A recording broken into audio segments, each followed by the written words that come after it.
All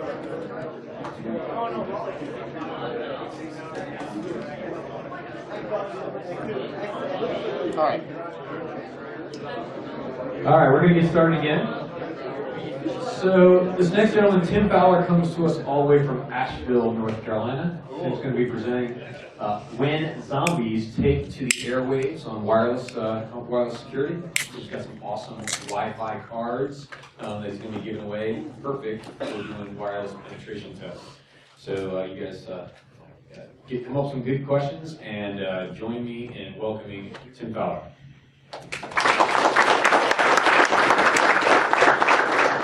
How many of you are in this talk because it says zombies? Woo! All right, y'all are going to be really disappointed. I'm just kidding. No. So I'm going to talk about when zombies take to the airwaves. A little bit about who I am. My name is Tim Fowler. I'm an IT security consultant out of Asheville, North Carolina, with a company called MountainSec. You can find me on Twitter at Rubix. That's me. A little more about me. I'm Christian. Proud member of Western North Carolina InfoSec.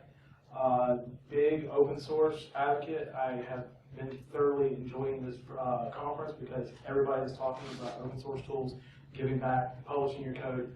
Awesome, keep it up. Love Linux. Absolutely love it. More specifically, Wi-Fi. That's kind of my forte. I spend a lot of time playing with different wireless things. My first ever shell access I got was because I was able to compromise a wireless network. That was really, really cool for me, and it's been downhill since then. Something I'm really, really proud of on a personal note is back in March, I decided that I was going to try to take control of my health and everything. So I've officially crossed the 60-pound threshold that I've lost since March. And in the InfoSec community, we all celebrate people's success, so that is something I'm seriously proud of. And I'm going to keep working. Next year I'll be a toothpick. So, because I'd like to be around a really long time to do stupid talks on zombies. Why this talk? Anybody got an idea why we're going to do this talk? Why not? That's I like that. Because zombies. Zombies. Who said that? Yeah. We'll get you this after. Zombies. We get to talk about zombies. This is awesome. God, the green. That's the whole premise of this talk is dealing with zombies.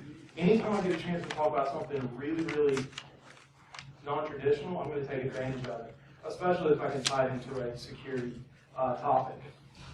But specifically, we're going to be looking at how can we possibly use wireless technology, 802.11, to save the city in a post-apocalyptic zombie infestation.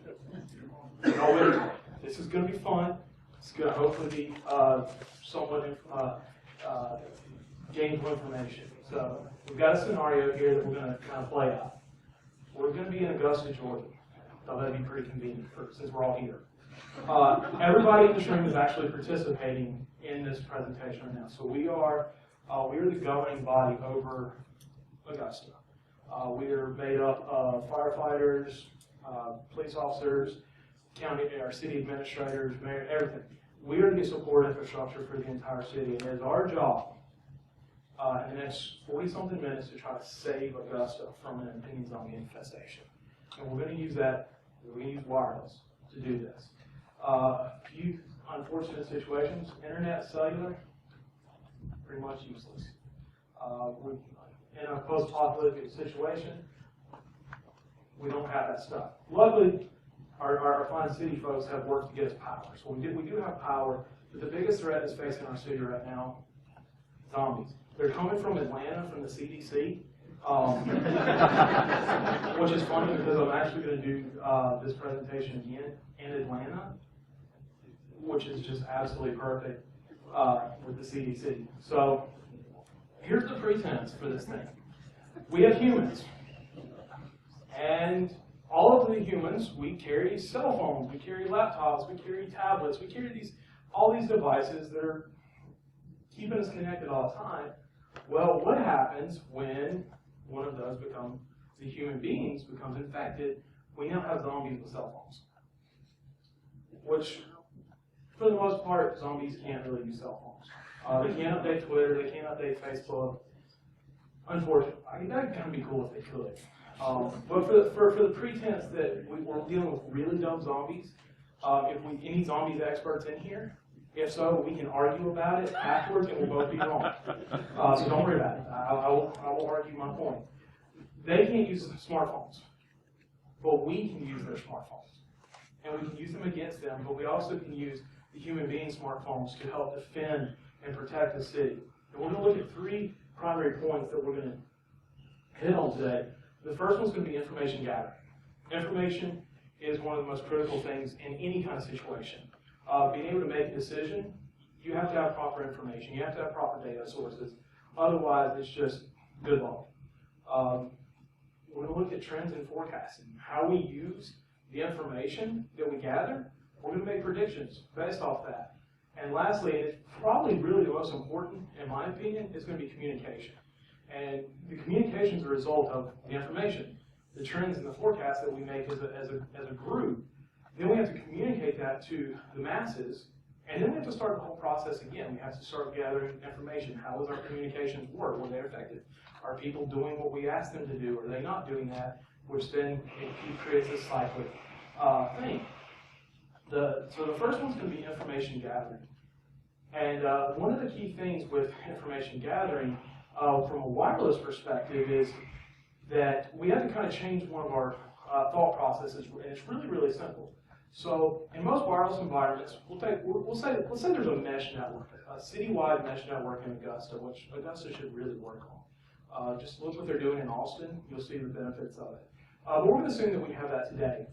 So you have all of these access points that are talking to each other simultaneously and stuff, and they're providing network resources and internet. Well, as we said earlier, we don't have internet anymore. So for the most part, the access points are pretty much useless at this point, unless we change this one concept. And instead of a wireless access, we turn it into a wireless sensor. And specifically, we're looking at a sensor is nothing more than a device to measure some physical property, record something, data, something. We use sensors all the time. We've got temperature sensors, weather sensors, sensors for just about everything. And we've got physical activity sensors that yell at you if you haven't moved in 30 minutes and stuff like that. Fitbits and stuff. We use sensors every day for various things, but when we use access points, we can use existing wireless infrastructure as a means to actually gather information instead of just, we're going to provide service to you, in this case, internet access. No, you're going to be the service providers for us, and we're going to use this to actually collect this information. So what we've got up here are any people use like Unified, Ubiquity products and stuff. Anybody? Okay. So Ubiquity is a wireless infrastructure manufacturer. They make access points and things like that. We've got a couple of snapshots of some of their data interfaces here, web consoles, and you can't see it. A lot of it's grayed out for specific reasons and stuff, but in these things we have things like MAC addresses, which are, for all intents and purposes, unique to every single device. My MAC address is me, your MAC address is you. Well, if I'm able to see a MAC address, does anybody, just right offhand, what can I do with the MAC address? You can in the back.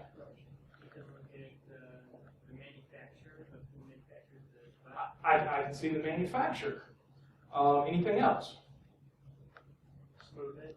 I can spoof it if I want to. I do a lot of wireless assessments, and that's one of my favorite things. Like, hey, you're a legitimate client, not anymore.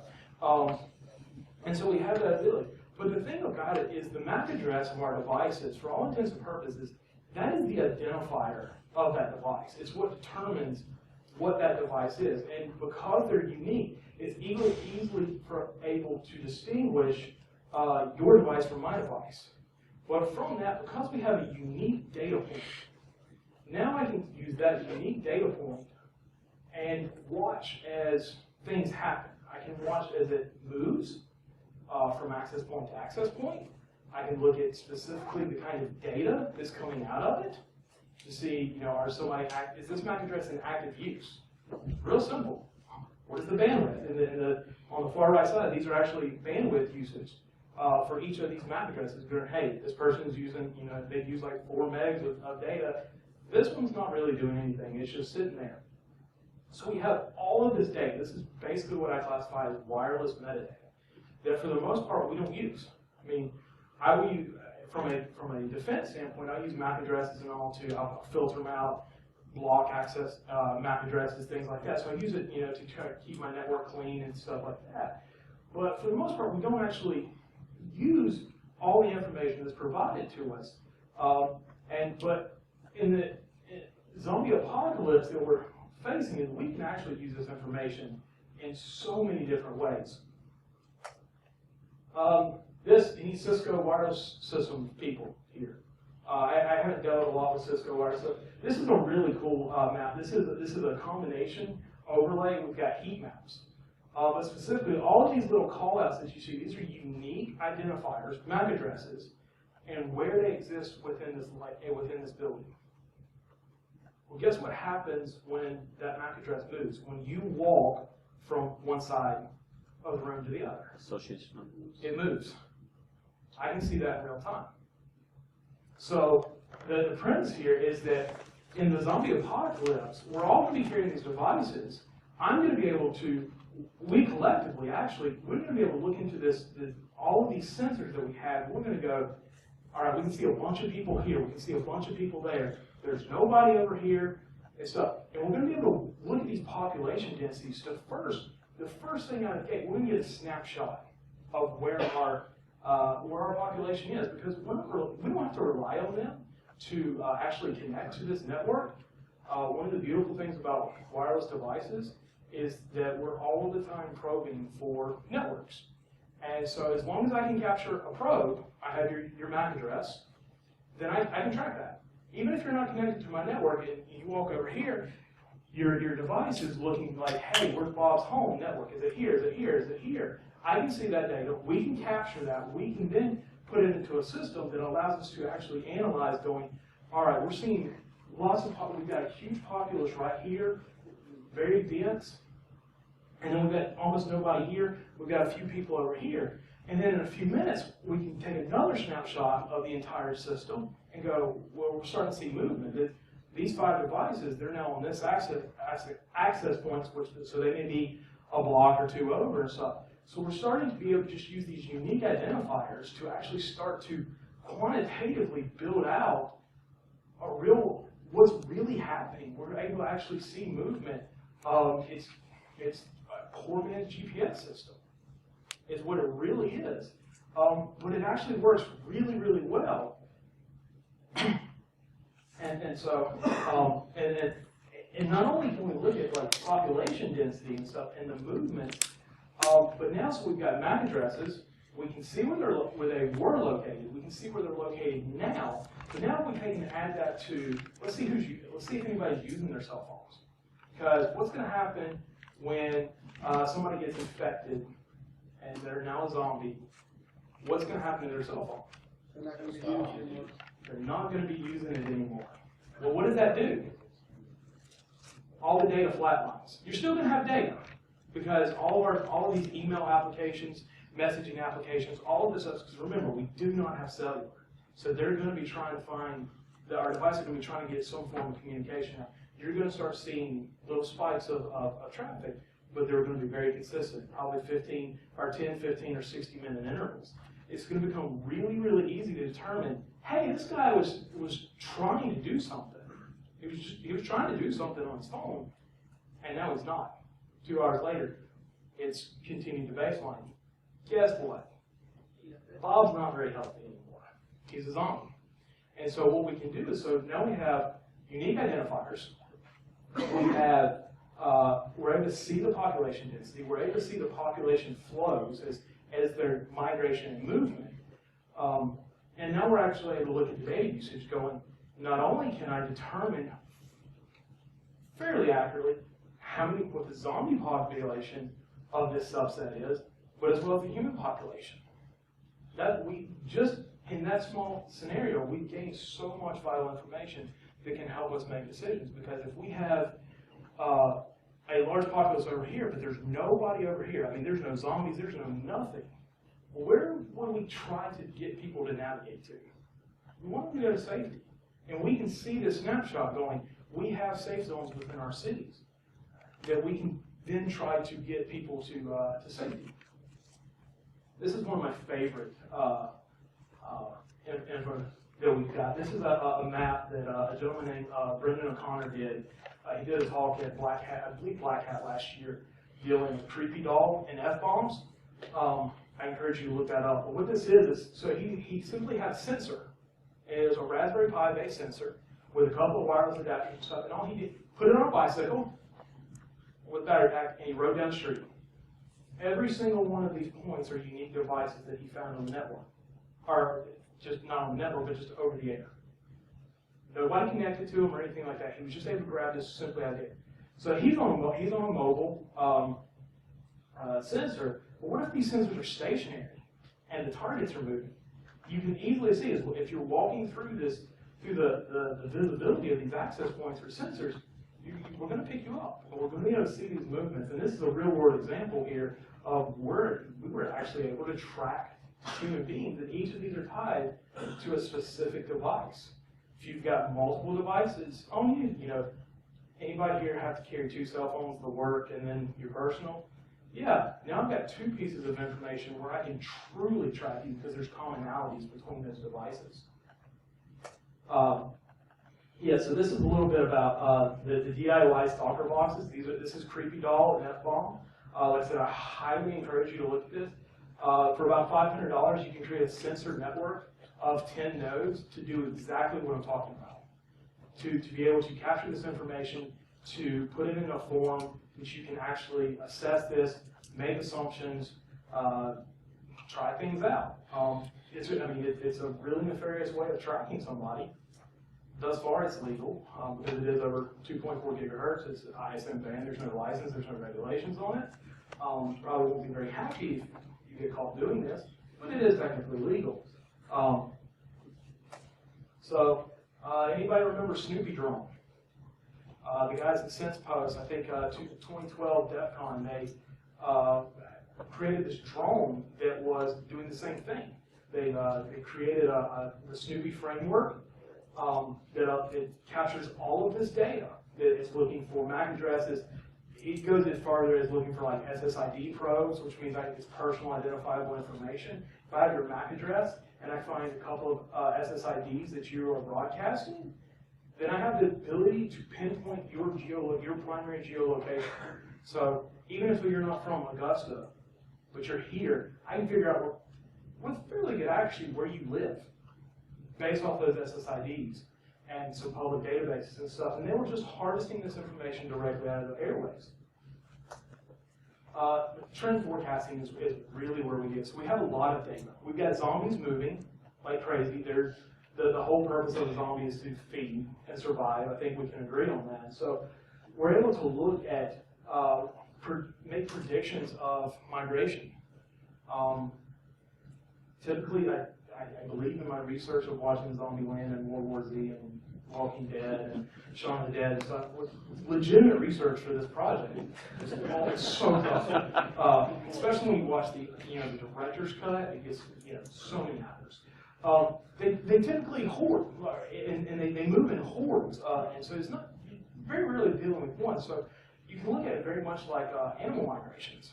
They have unique paths and stuff, and once you can kind of hone in on their signature, in this case their devices and things, we can start to predict where they're going. Well, obviously, they're probably going to go where the most people are, because it's the easiest and stuff. So by understanding that, we're going like, hey, they're headed to, I don't know much about Augusta, forgive me, so they're headed towards the mall.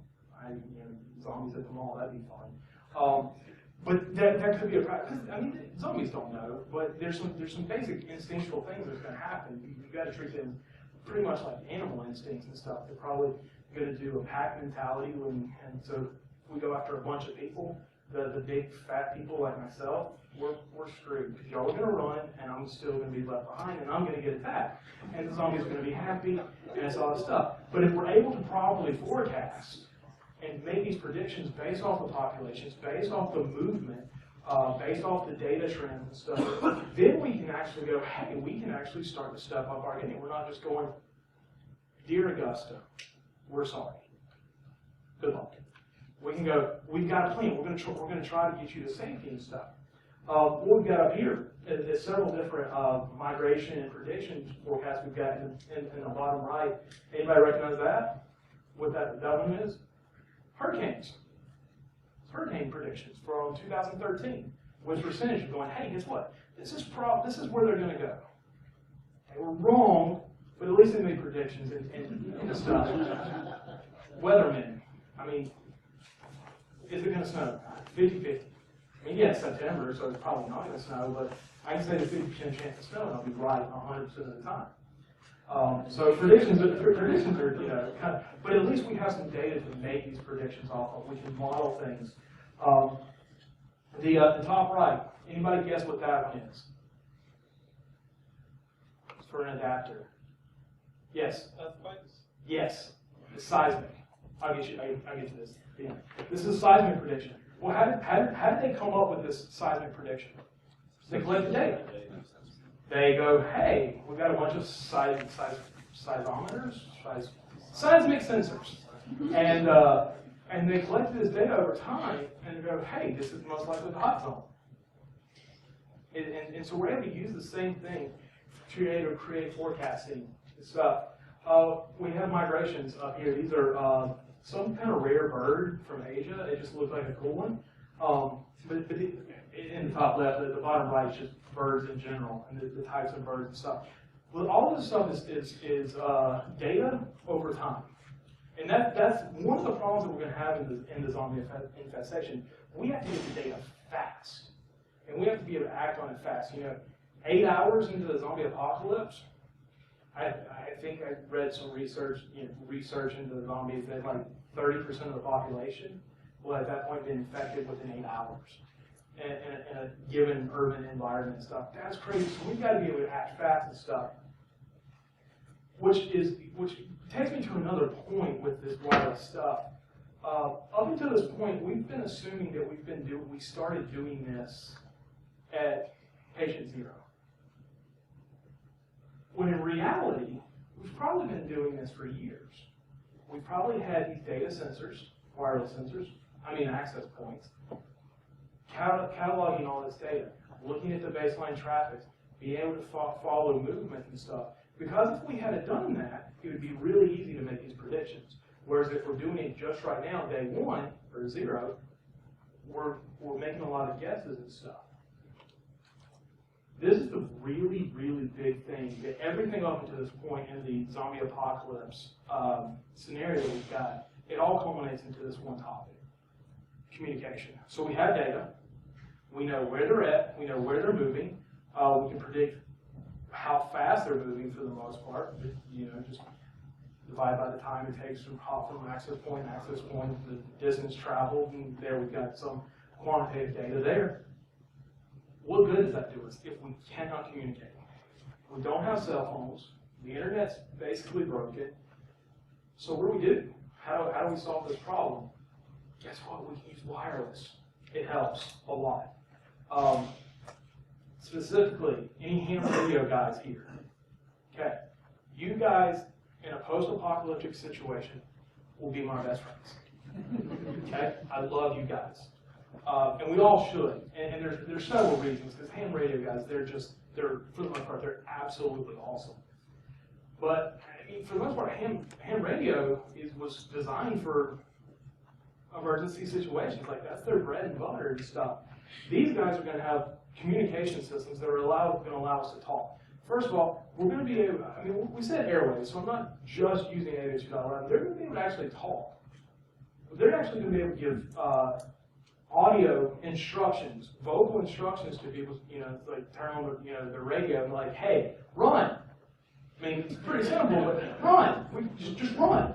Go. Go here, go there, stuff. So the ham radio guys are going to be really, really important, especially early on, because they have a huge advantage over just traditional wireless systems, because I can go this far with my signal. They can go this far. They can reach a lot of masses and things like that. So, and they get really cool antenna arrays like this. Because I'm not hand licensed, I can't hook an alpha adapter to this. Oh, I need to get my license just to do that. So, and the reason why I want to do this is they're able to operate on the 802.11 spectrum, channels 1 through 6. So this is the 2.4 gigahertz spectrum.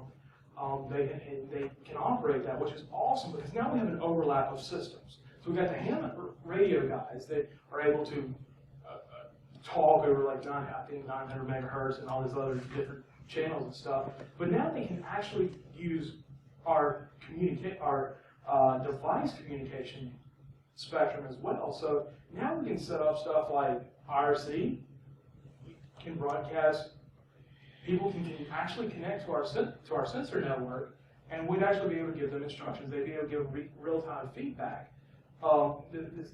Sorry, guy, I'm going to send you out in the field. Good luck. We're going to stay here. You're going to go out in the field, and you're going to report back.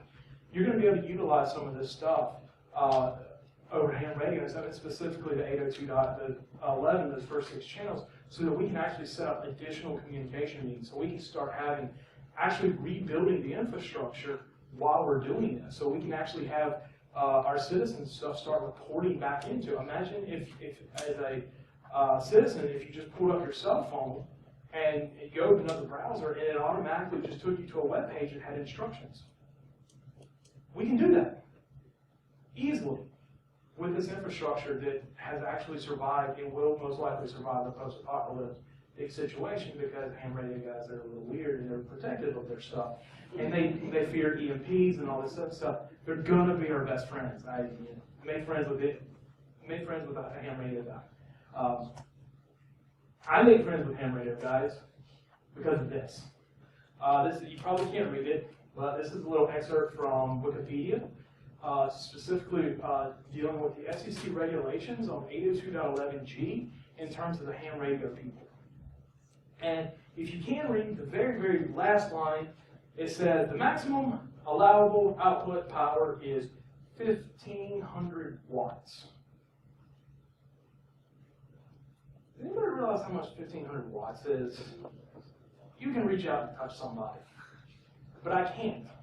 I'm still in the regulated 2.4 gigahertz, the 802.11 spectrum, because I don't have that license. I can't do the 1,500 watts. Yeah. Cheesy, I know. But it's still funny. You laughed at it, that's awesome. As a consumer, as just a normal person, there's a lot of variables that go into what we can do. But for the most part, we're fairly limited to about 1 watt max, and that depends on the antenna size and the transmission size. Generally, we're going to be at a half watt. So the cards that we've given out, they're really awesome, the alpha cards, because they will do a full 1 watt, but you have to travel to Belize to legally use that. So just change your country code, and it will unlock the transmission power, and you can go all the way to 30, which is cool. But so let's assume that we're using a 1 watt maximum or 1,500 watts. I want to go with the 1,500 watts. This is going to be awesome. So the ham radio guys, they're going to be our best friends. They're going to be able to help us get communications to the masses, both through radio transmissions, but as well as we can actually use it to transmit data, because there again, data is the most important thing that we can get right now. Is the more information, the more data that we can capture in real time, the better decisions we can make, the better communications we have, and it starts this whole cycle again. So, anybody familiar with RISC architecture? Reduced instruction set computing, ARM. ARM processors are RISC. I came up with a new one. It's called LISC, and it has nothing to do with computer architecture. But it worked out perfectly. Limited instruction set communication. So the idea is that we have a small window in which we can communicate instructions. And so being able to do this effectively. Everybody pull out your cell phones or devices. Don't worry, I'm not hacking. If you're willing to, turn on your wireless and just do a scan. What you're gonna find, hopefully, the guys closest to me, is you're gonna start to see something interesting in your SSID list. Damn. Why are you still here? So people are finding it. Okay? Seriously, zombies. Run, run, run. So people are seeing. Okay. What this is this is one of my favorite wireless attacks, if you want to call it that. It's using the NDK application, which is phenomenal. And I don't know why my formatting is all screwed up, but basically I'm able to broadcast instructions up to 32 characters, I think, per line, as much as I want to. And every single person that's in the vicinity of my wireless adapter here can see this, which is absolutely awesome, because when you're running, and I'm not going to run because I got a mic, and well, I'm just not going to run. Because if you can see that, it just says you have to outrun me. That's all you got to do, is just outrun me and you'll be safe. When you're running and stuff, like, you're not going to be checking websites and stuff like that, but it's really easy to go, all right, go north. Take 3rd Street. Go. This is really, really interesting, a way that we can communicate, and most people don't think about it. I cannot take responsibility for this. The guy that gave me the idea for this was Darren Kitchen. Back when they were doing the Occupy Wall Street and stuff, he had the Pineapple, which is part of the Wi-Fi Pineapple that can give away later. And it was a way that he was basically broadcasting political segments over SSIDs. How cool is that stuff? And then I got to think, I was like, this is actually a really, really easy communication medium, because it works on every single device. Mac, Linux, Windows, Apple, iPhone, Android, doesn't matter. It's system agnostic. I can get you data. And so if I put quantifiers in, going like, all right, I don't want you to run before you go north, you're able to easily decipher, going, all right, this is how I can follow these instructions. Guess what? Zombies can't read. So we have a silent communication system here that they have no ability to do anything with. And there's a lot of different applications to this, but this is specifically, this could be really, really bad. Now, I don't in reality know how many people are going to actually open their SSID list. Actually, I know a lot of them are, because guess what? These are open networks. How many people have your phone set to automatically show open networks? If you do, this is going to pop up into your face. Well, we're in InfoSec. We like security, we like operational security, so we probably don't have that. Let's take it outside and see how many people get the same list automatically. This is going to help communicate to the masses, and it's really, really fun, like, to be able to do this. But what's really cool is, because if we have a network of these things, we can put different instruction sets as SSIDs on each of these different access points. So if we've got this grid, and we want to get everybody up into the top right corner, we can systematically change the SSIDs of these access points to point everybody that direction. That's kind of cool to me. I get blown away that this stuff is even possible. So ultimately, what here in this Wi-Fi system, we've got communications and information gathering, trend forecasting, and this is just this cycle thing. The more information, the better predictions, the better communication. The better communications, the more information that we can gather, the better predictions we can make, which results in better communications. And this is really cool. This is the way that we can effectively use low-cost technology. I mean, that's the thing. It's like, why? I specifically went with wireless in this because everybody has it. What does it cost us to do this stuff? Everything that I've talked about can be done for free. If you have a laptop, you can do this for free. Now, you can't do it on that scale, but you can still do it. The problem is, zombies really do exist. Now we're going to get to reality. So I do believe in zombies, but not the living dead, but literally the walking dead. These are cell phone zombies. These are data zombies. These are the people that we face every single day that walk around like this, all of this stuff. They never take their eyes off the cell phones. They're always tweeting, they're always texting, they're always on Facebook, always checking their emails, things like that. The reality is, we have a bunch of walking dead people that they're constantly communicating and things like that, but they don't understand the implications of what they're actually doing, the kind of information that they're publicizing to the world. And because of that, what we're actually starting to see is that our fictional scenario is not that far-fetched. It's not at all. In fact, it's real. Everything that we've discussed today is happening in the real world today. And I can tell you with 100% accuracy that it is because I'm doing it. But not just me. But the fact that I can do it means that anybody else can do it. Specifically municipalities, governments, large corporations. They have this is the wild wild west of the 802.11 because I can now start tracking people legally. I don't have to get a tracking warrant or whatever. I don't have to put a GPS tracker on your vehicle. If I control enough access points or sensors, you're going to track yourself for me. And in some senses, there's not a lot that we can do about it. Wireless surveillance, which is one of the creepiest concepts to me, to know that it's not GPS, it's not private investigator hiding in the bushes looking at the binoculars. No, it's like we're actually giving this data every single day. Every time we turn on our devices and stuff, we're allowing somebody to actually be able to track us. And what they do with that information, that's up to them. Data mining, this is the big one. Retail stores, they love these things. They love being able to track. Best Buy recently, it's not recently, but there was an issue where they were actually using the access points in their stores to track people's movements in the stores to figure out where they were visiting, what sections of the store, how long they were spending time there.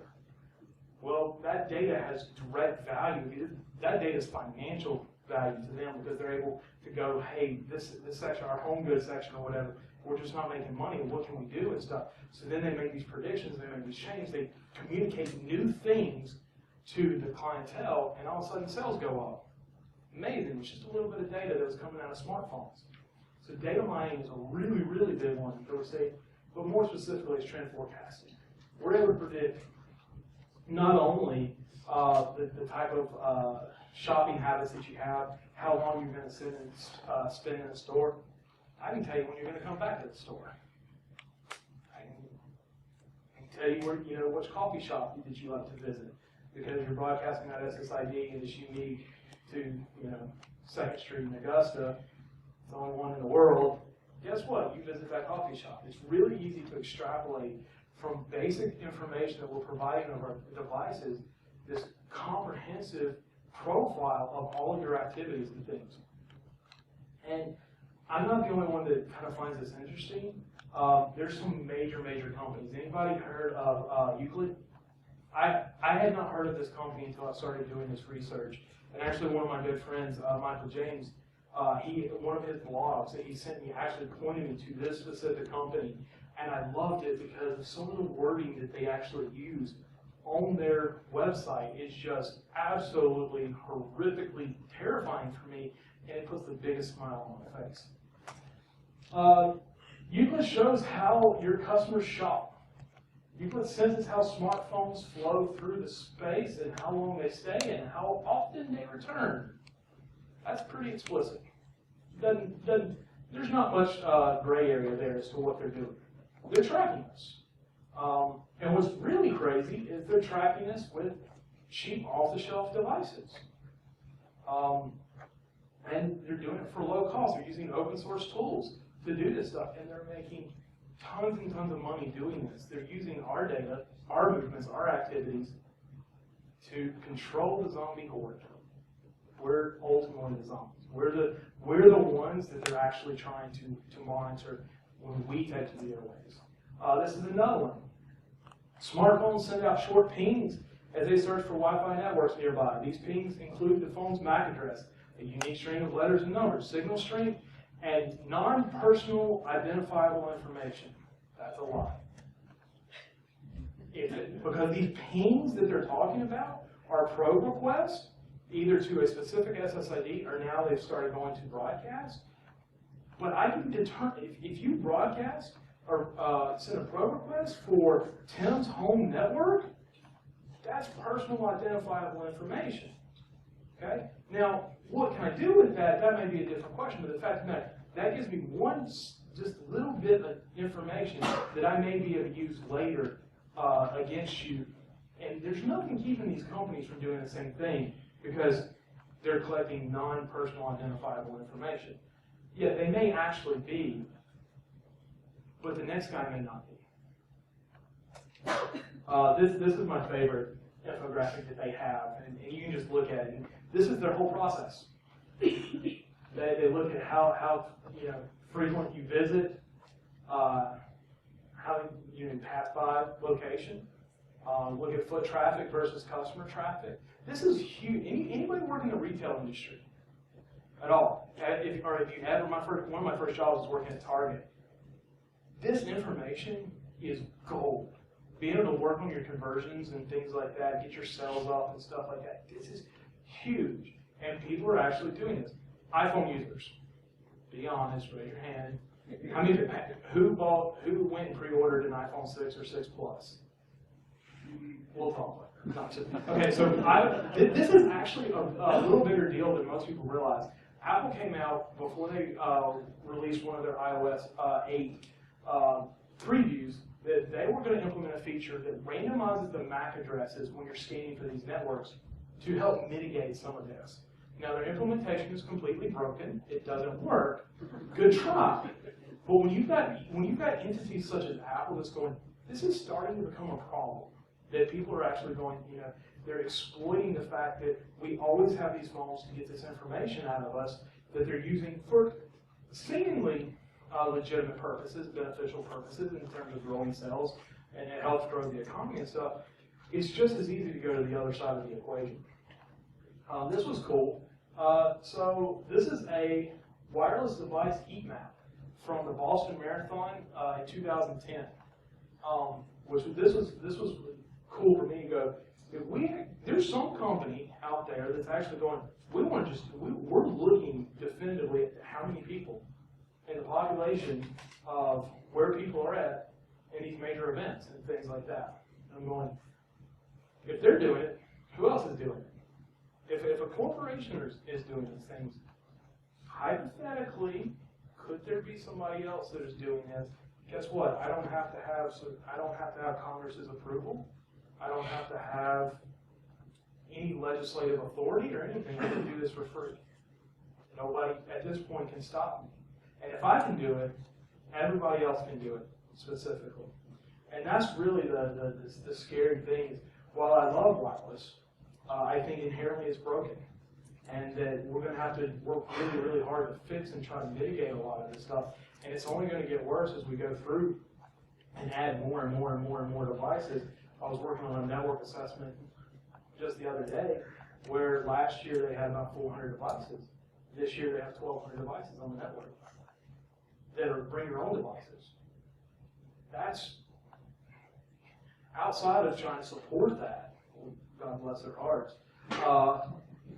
This is I mean, we're growing. I mean, I've got cell phones, I've got laptop, I've got tablets and stuff. I mean, I've got so many pieces of equipment that's utilizing wireless and stuff, and it's hemorrhaging this data. So we've got to figure out a way to kind of roll back the clock and go, we're going to take a slightly different approach about this, because my theory is it's only going to get worse. Because everybody was like the NSA, Prism, all that stuff. I don't have to have a wiretap. I don't have to call Google. I don't have to do that, because here's the great thing: as a service provider, if I provide you wireless internet through this mesh network and you accept the terms of service agreement, I control that data, and I can put in there, I control this data, and if you adhere to it, so I can sit here and some of the very same things that we got all up in arms about as a society and a community that the NSA are doing, we can do for free. And if y'all want to, we'll do it afterwards. It's that readily available. So this is a real world thing. And this is how I believe that we could actually utilize basic wireless technology, your Linksys router, ham radios, and a few other software applications to actually defend ourselves somewhat in a zombie apocalypse. But also, it really iterates that we're living in this kind of apocalyptic situation where we are the data zombies. We're the mindless things that are just going about our daily lives, and these entities have the ability to harvest that data and ultimately manipulate us. They can do all sorts of things, and so as much as I love wireless, at the end I finish every wireless presentation saying wireless sucks. So, any questions or comments or thoughts or yes? So in a post-apocalyptic zombie-infested environment, how do you propose we handle the false negative situation or condition when all the batteries run out of power? Because I don't know zombies out in the U.S. Yeah, so They've been trained to do it for years now. yeah. I mean, no. So I was in my research of zombies. You know, it's like that they. Some people believe that they actually do maintain some habits of their former host. So that is technically a possibility. The biggest thing is this is where it's really important as a society. So we would have to be able to act super fast. We have 8 hours max to try to eradicate this. If everybody's on iPhone 4, and 4.5, sorry. Yeah, no, but it's a legitimate question, and I mean, understand this is a kind of a far-fetched scenario, and that's what makes it fun. We can laugh. But in this scenario, yeah, we would be unbelievably under the time crunch to be able to make decisions and be able to act accordingly. And the easiest way to solve that is to have years of baseline data. If we have years of baseline data, the moment we get the call from the CDC going like, yeah, we accidentally, like the zombie fell out of an airplane over Augusta, good luck, we'll be there in 9 hours, we have the ability to jump into action knowing that this is what our baselines are, and now we can start looking for deviations away from that and then act accordingly. But in reality, we're dealing with a very small window. If we were looking, if you were looking at larger cities and stuff, I mean, the hypothetical is not even possible to do this. But then again, we're dealing with zombies, so it really doesn't matter. None of that aspect is real. Yes. Also, creating a peer-to-peer wireless mesh network between, all smart devices that are out there, doing some kind of emergency app that everybody could install on their phone and certify for nearby devices. Hey, I see so and so. Make it all be passed to central location. It is possible. Yeah. So basically, with that, you be creating like ad hoc networks, and you would have. So the question, if nobody heard, is like, what about the feasibility of doing like a peer-to-peer network between all the devices and things? And that is definitely possible. The problem with that is I've got to be able to communicate to each of the citizens on how to do that. Now, if my legislation for the city of Augusta passes, where all of the cell phones in the city gets to go through my office, and I get to install my own software on them, that won't be a problem. But otherwise, it would be a logistical issue that anytime we're requiring involvement of the citizens to specifically do something other than run fast, it's become a nightmare. Unless we've made contingencies for that. If we had this system in place where we actually taught zombie education and zombie awareness, which every city should do, why not? Then we could actually probably do that. But it is, and the other issue that you have is a lot of the smartphone chipsets and stuff like that are very limited in what they do in terms of becoming an access point. It's getting a lot better because now almost all smartphones support hotspot mode and stuff like that. But it is feasible, but it would be a little bit more difficult. It'd be much easier as a city if we took control of going ahead and generating that kind of mesh network ourselves, because we can use it for legitimate purposes of providing service to our population, and then when all heck breaks loose, then we can go on the offensive with it. Yes. The same wireless issue you talked about, vulnerability being able to detection, but does also apply to cellular networks? You do the same thing there? Okay, so I'm not a cellular expert, and I'll never claim to be. My experience with cellular is this. First of all, it is very expensive to get into the cellular game, to even play around with it. Up until about the last maybe 2.5, 3 years ago, where we started seeing these like microcells from like AT&T and stuff that you could use as like range boosters in rural areas and stuff, that we really didn't have access to the cellular network because these spectrums, based off my understanding, is licensed to these carriers and stuff. In order to gain access to that carrier, network, I have to pay them to do it. And so the next question is like, well, my smartphones on this, they're specifically designed not to be able to communicate on the network in the way that we would need to be able to actually utilize that cellular infrastructure. I really, cellular is one of those things that I'm kind of optimistic for, because I hope we did it right. I completely don't think we did. But until we have the ability to do the research and to actually test how the cellular systems are actually working from a security standpoint and stuff, it's kind of the wild, wild west of we don't know if they're. My assumption is that they're just completely insecure the same way that 802.11 is. Yes? Okay, so the gentleman's cellular question, I believe it was Lucian Fox in the last Batman series. They did that with the cellular technology when they were able to. Well, we'll see. Okay, so now you have research. Well, we'll see. First of all, it was using echolocation, which was crazy awesome, which is actually completely feasible. If you could enable all of the wireless devices, microphones and all of the cell phones in this room, and you were able to actually, have it a protocol that can interpret that data, it would be really easy to create some kind of visual representation of the surrounding acoustics and stuff, which would be cool. Which is something else you could do. It's like you could just have everybody just walk around really quietly, and then we can sit back in our command center and watch the zombie apocalypse take place and utopia tomorrow. Any other questions? I don't know where we're at on time. So, any others? So that's the zombie apocalypse. We all die.